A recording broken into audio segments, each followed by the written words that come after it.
Good morning to all. Because of the disruptions, I have to deliver the whole talk in bits and pieces. It seems like the internet service is not very smooth today. So, by doing research, I came across the factor that parliamentary democracy is a divisive factor here in subcontinent.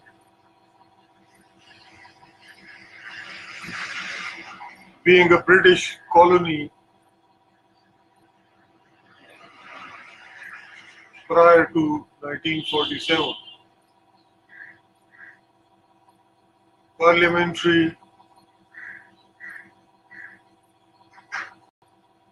form of government was introduced here in subcontinent by British rulers of subcontinent. And subcontinent was having diverse cultures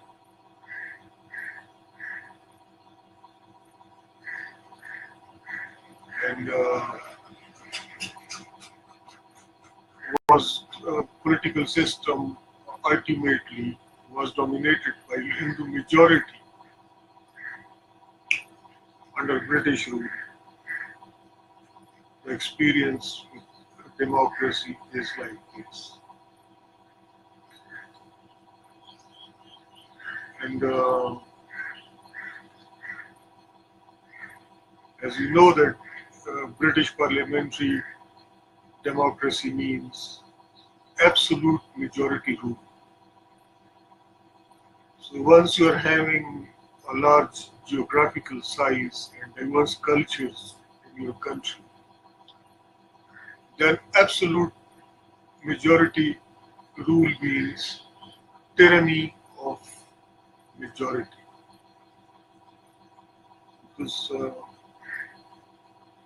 we have plenty of examples of Hindu majority behaving in an oppressive manner within United India. So finally, Muslims were fed up from all this and they have demanded a separate homeland for themselves, and finally they have succeeded to have one in 1947, which is Pakistan. Then in 1971, again the majority issue was raised.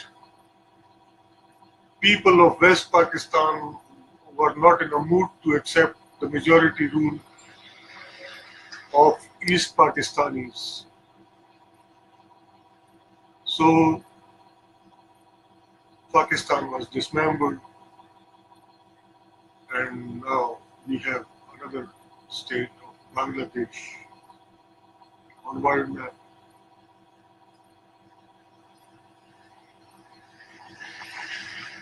So it is safe to say that parliamentary democracy, absolute majority rule in diverse cultures, is a divisive factor that paves for the way of further balkanization of subcontinent.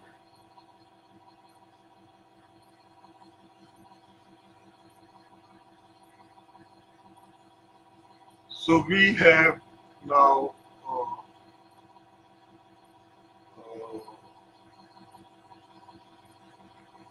a ray of hope that in 1973 a new constitution devised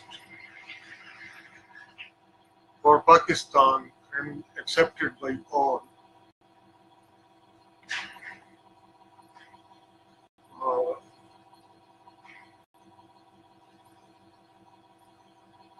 provides for federal setup. Pakistan became a federation in 1973 after adoption of that constitution of 1973. India was also a federation since 1950s after independence,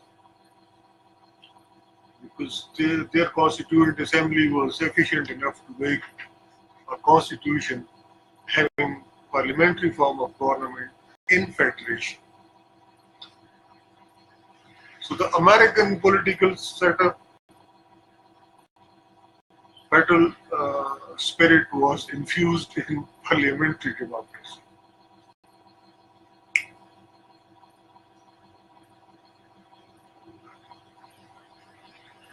Neither in Pakistan nor in India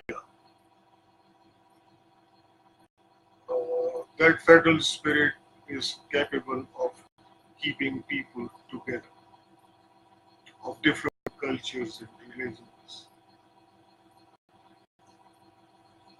In India, around about 15 independent movements are underway now. And Khalistan movement is the most prominent among the freedom struggles going on in India. In Pakistan, in West Pakistan and remaining Pakistan, situation is almost under control. But that is also a fragile arrangement.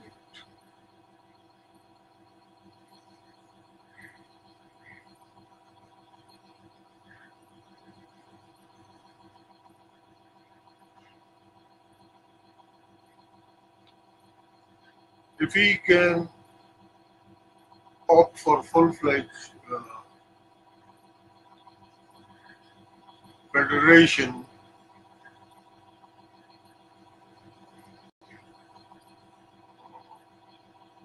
and its classic example is the United States of America, arranged with presidential form of government. We can have a very solid base for our united existence. As long as we are having parliamentary form of government and parliament is supreme and there is no check upon majority rule, then we know that power corrupts and absolute power corrupts absolutely. Majority can be also oppressive. So it will be better to have presidential form of government in Pakistan, and there must be checks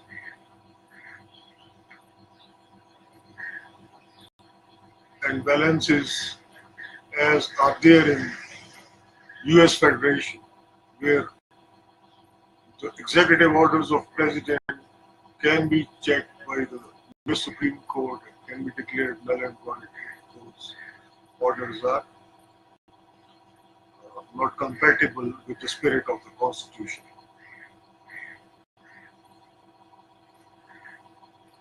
Same is the case with their legislature.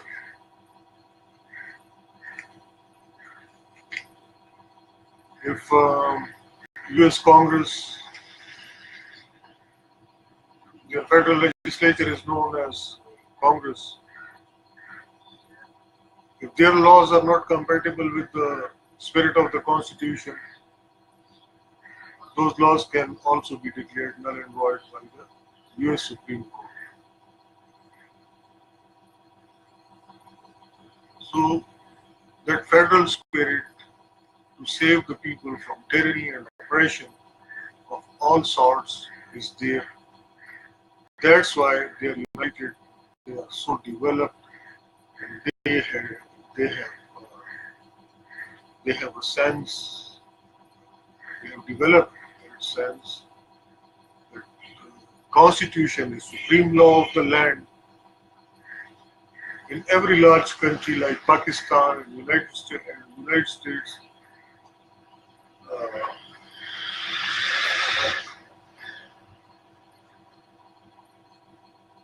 the federal setup is compatible with the geographical demands, cultural realities. Obviously, people in United India, even Hindu majority, was biased, and Muslims and Sikhs and Parsis and Christians, and they are still suffering in India, in remaining India after creation of Pakistan, because in parliamentary form of government, uh, parliament is supreme, and parliament can make drastic changes in the constitution so easy. Parliament is being considered sovereign. If it is sovereign there in Great Britain, Great Britain is a small island, and the cultural homogeneity is there. And besides, they are very honest people in presence of, in absence of a written constitution. They follow their political traditions. They do have very fair and just democracy.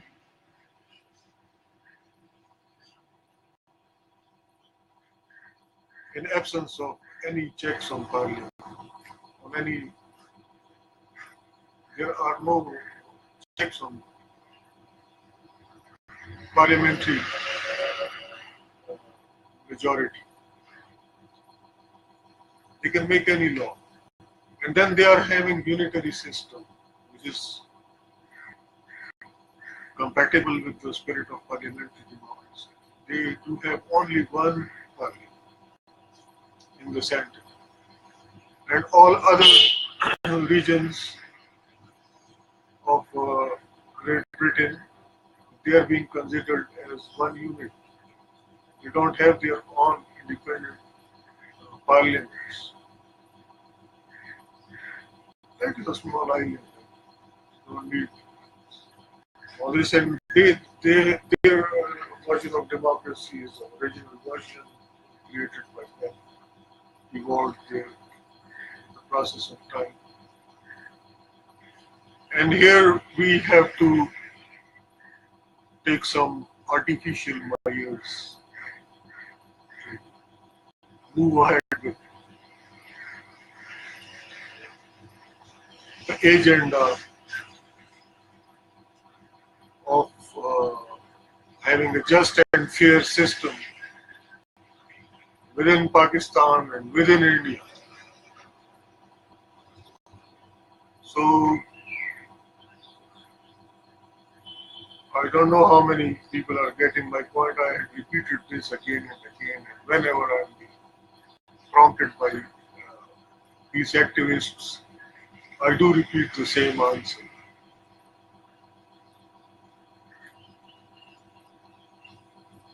That once you are having real democracy here in Pakistan and India, then it is really easy to negotiate peace. And besides, the parliamentary democracy, absolute majority rule, which is a divisive factor, if it's being removed, then we can move forward. We will be having normal people to negotiate with. And Pakistanis, we will get some normal people there in India as well. my previous experience of negotiations with Indians is really so disgusting. I mean, well, there was an international conference, and we three students were selected by chairman of International Relations Department to receive the guests from all around the world, eminent scholars like Stanley Walford, there.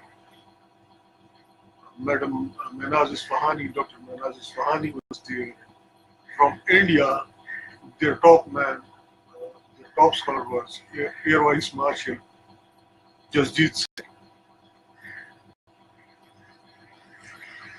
And somehow we got involved in a discussion. He was talking to us and Madam Dr. Manaz Isfahani.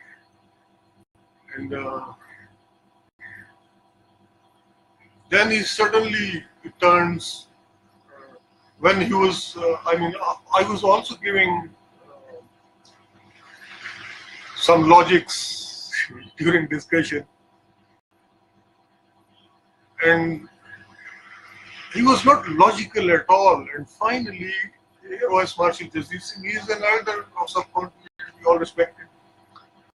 And he said, finally, he was so angered when was defeated on logical grounds. He had said, war between India and Pakistan is inevitable. So that was 1984 probably, or 83, year 1984, 83.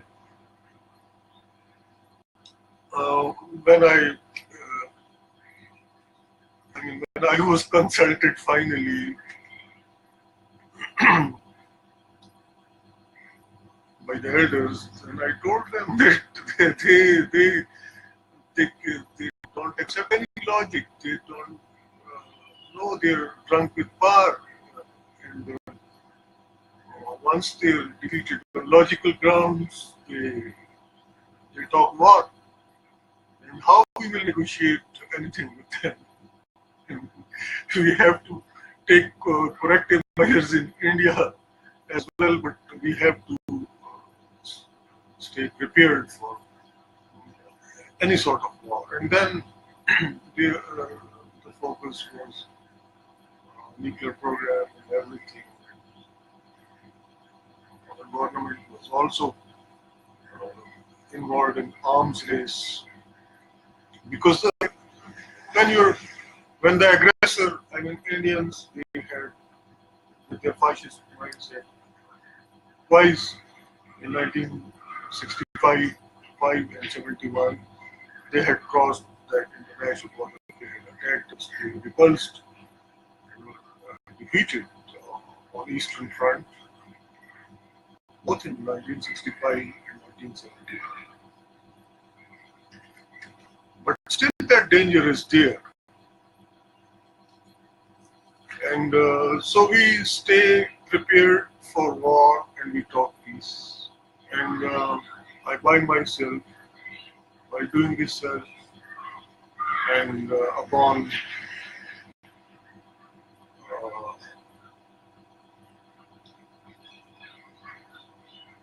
this insistence from peace activists of India and Pakistan,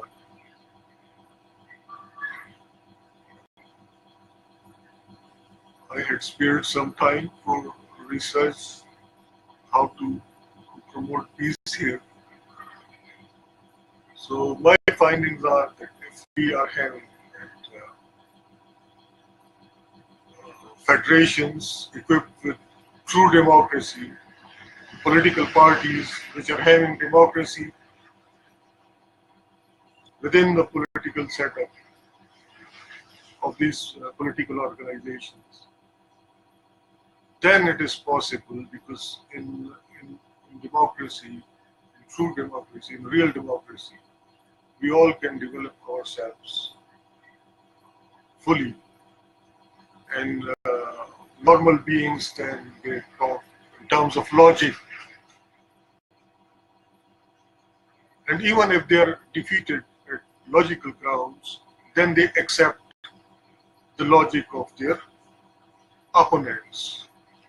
Because that is good for everybody. Once you are talking uh, with the intention, in good faith, to help humanity, promote peace, and peace is in the interest of everyone, because war that brings hunger, poverty, and disease, and economic degradation. Both India and Pakistan are in a bad shape because they cannot realize the devastative effects of war so far.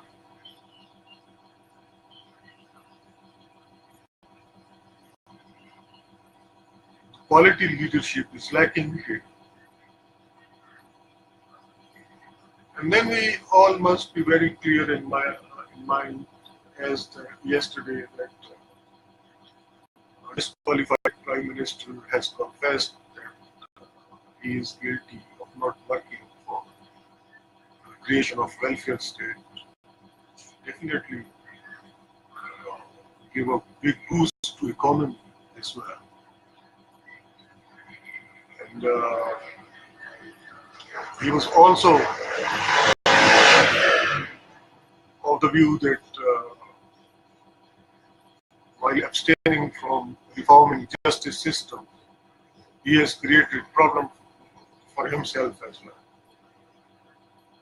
So, I told him many years ago that he is just wasting his time and our time as well. And without a team of experts, which we can have in presidential form of government, cabinet is not required to be equipped with elected people. They can be experts in their fields. They can help the president of Pakistan, India as well, to take measures which can be of great help in development of each sector. So still, I mean, confession from a disqualified Prime Minister who is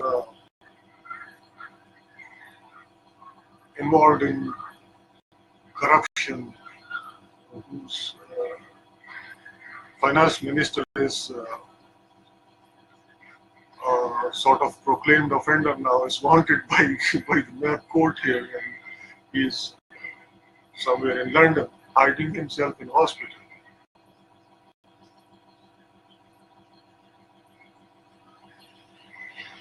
His confessions are of no value. I mean, that type of leadership is not leadership at all. That is an extension of the culture of thuggery, which is prevailing here in subcontinent since long.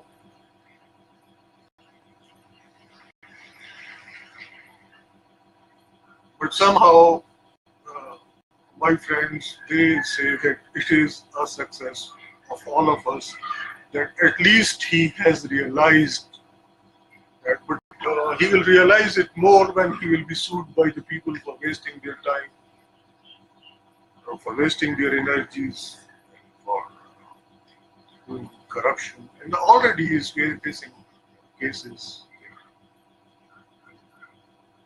in NAB court as well. So what I want to say to my peace activist friends, and most of them are young students of South Asian University, that they shall concentrate on their studies, and they should take interest in the subjects like political science, like international relations, history, sociology, anthropology, to have a real government which is required in present age for every country. A real modern setup. Experts in these fields are also required. They can be a politicians as well. And if we make everyone a doctor or engineer, we will never be having any viable political system, either in India or in Pakistan. So we shall specify our best brains towards politics as well, if we really want to have peace here. And we must also consider creation of political parties, new political parties, having democracy within the setup. And by this way we can move forward. If you think that as a journalist, my observation of that new creation of a cricketer, Imran Bhaijan, he never had focused on training of his party workers, members. In KPK, education is out. His party members with little education have almost Talibanized the province. Same is the situation in another small province, Balochistan, where the chief minister was holding 10 portfolios with him. Obviously, he was not having educated people with him in parliament to run different ministries. And he had resigned yesterday. Nawab Sanal Azari. So these are the realities here. That the best brain is being specified for science education. That has become a status symbol here. If you are not a doctor, if you are not an engineer, there is so little respect for you here in Pakistan, especially in KPK. We are having families where a friend of mine, there are 9 brothers and 6 of them are doctors. Only one is an engineer and 2 are businessmen. And 1 has expired. So these are the realities prevailing around us. So I will again ask the young peace activists to remain patient. And there will be change finally.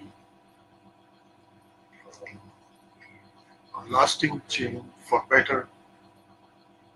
The areas which I have identified through research, I have presented before all of you. Assalamu alaikum, sir. Good morning as well. Sir Iftikhar Haider Mali, most honorable and kind professor, Qaid Azam University, teaching in Oxford. Online, and he's back in Pakistan. Welcome back to Pakistan, sir. And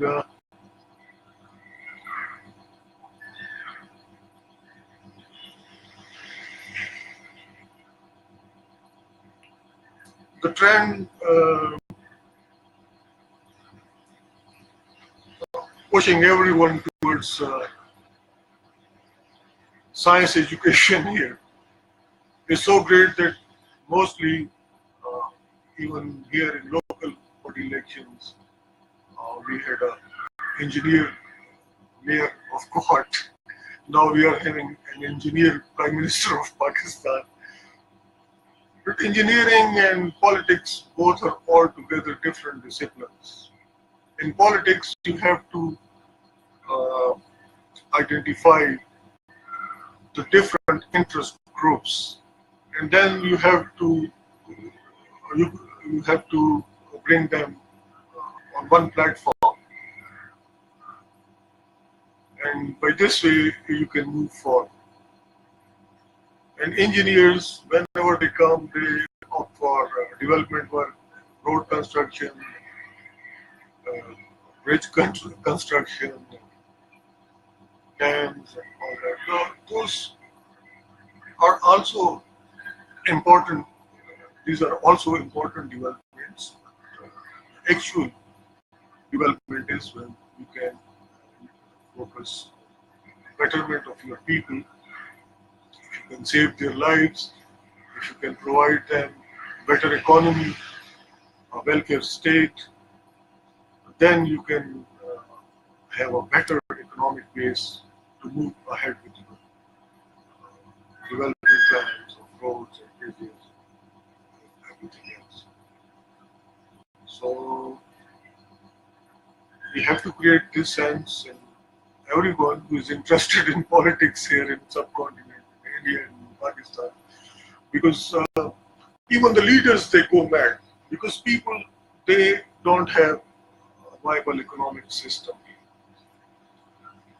and everybody is under great stress. And when they elect a leadership and then they pressurize the leadership, and they are under economic stress. And the leaders under pressure, mostly engineers and people. We were having a Prime Minister, Muhammad Irfan Junejo, who was also an engineer. But he was intelligent enough, he had restored fundamental rights of the people. He knew that how he can keep the federation intact. Because through emergency measures, as Madam Indira Gandhi was ruling on, Mia Nawaz Sharif, disqualified Prime Minister, wants to rule Pakistan.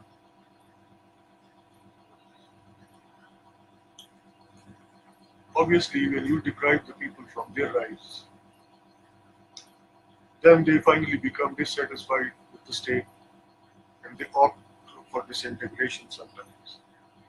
I've gone through all the videos of Sheikh Mujibur Rahman, and as it is written in many books as well, of G.W. Chaudhary and all others,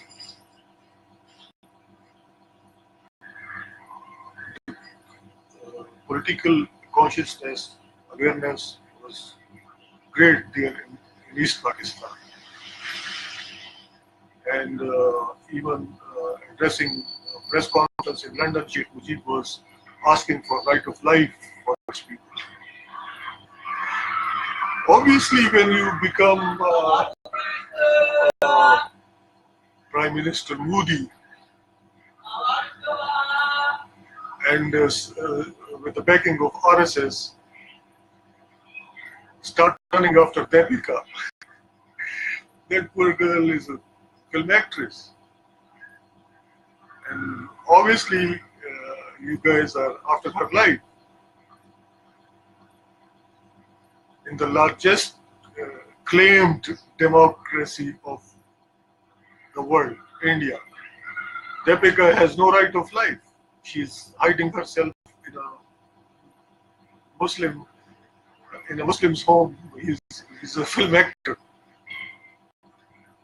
and everybody is worried about her. And each day there are people who are killed in India.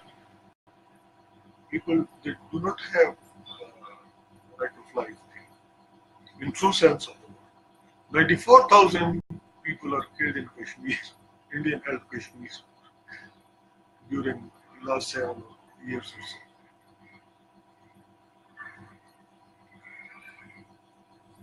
And why we have to think that why these leaders here in Pakistan and India, they damn care about their constitutional obligations.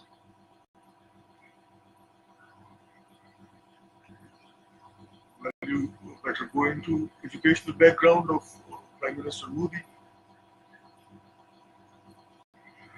and go into educational background of Nawaz Sharif, though he claims to be a lawyer,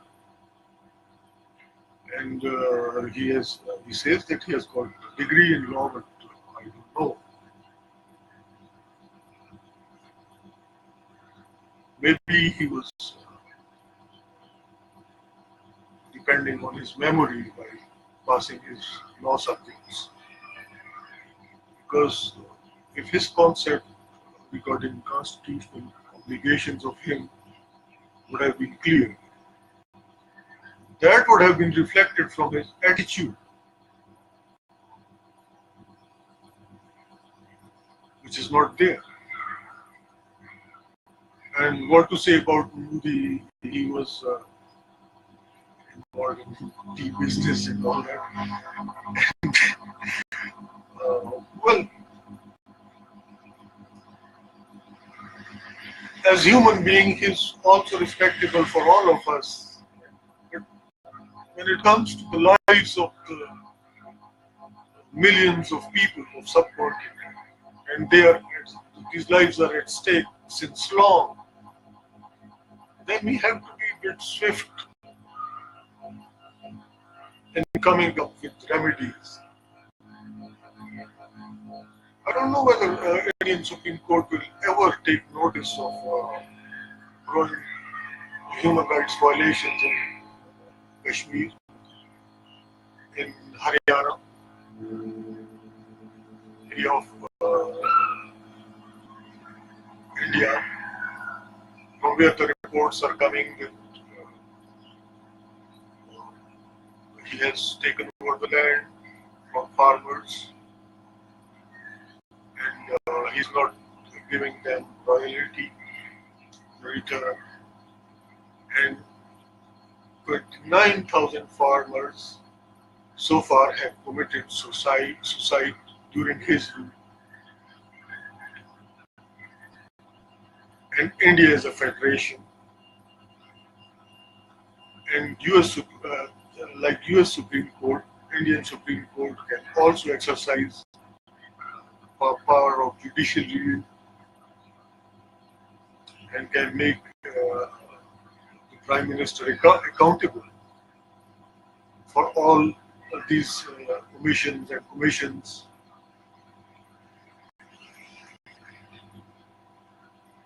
But the Dheeraj Kumar sir, he says that Indian judiciary is now quite friendly with criminal element. And his words were probably that judiciary has joined hands with political mafias and other mafias. So the Indian Supreme Court cannot be of a great help to the people of India. And India is a large country. So South Asian students, what the real situation is, what the real challenges are here before us. I mean, and especially I think our journalist community, and I'm proud of some of the Indian journalists. They are facing real tough situation there, especially John Dayal and Mehra, female journalist. And recently, a young lady, she was not so young, she was of my age, female journalist in Karnataka was killed by RSS because she was trying to spread some enlightenment within India through her writings. So these are realities of subcontinent. And I am a realist. I mean, all those who are pushing me to come up with a political party, I know that I do have people whom are having degrees in system, in a memory-based system, and you'll never be able to have a team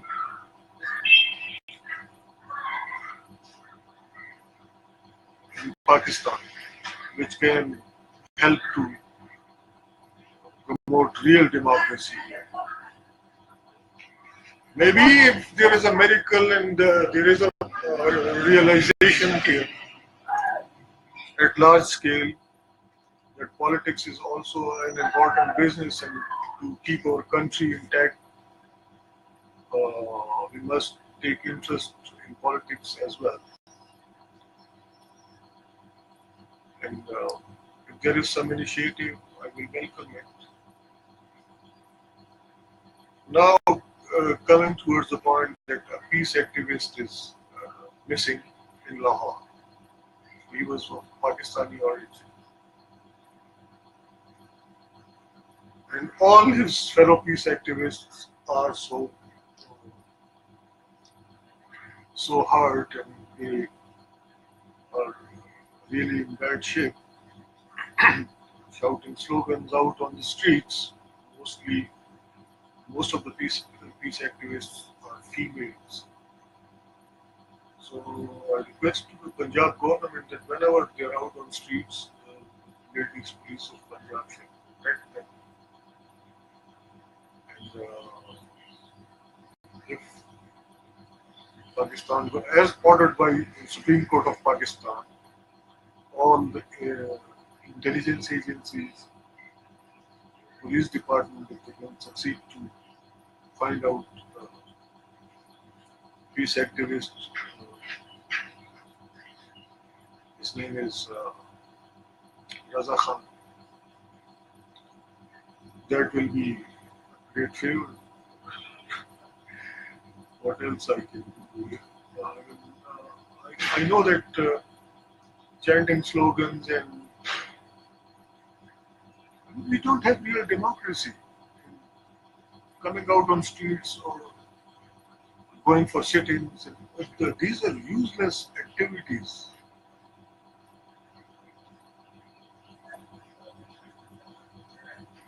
The actual position is that our constitutions, both in India and in Pakistan, they provide for real democracy. But the leadership is not aware about this fact. The leadership behavior is unconstitutional, both in India and Pakistan. India is also not a welfare state. Farmers are committing suicides there, and Prime Minister of India is proud of this fact. You see, what a democracy. So these are the facts here.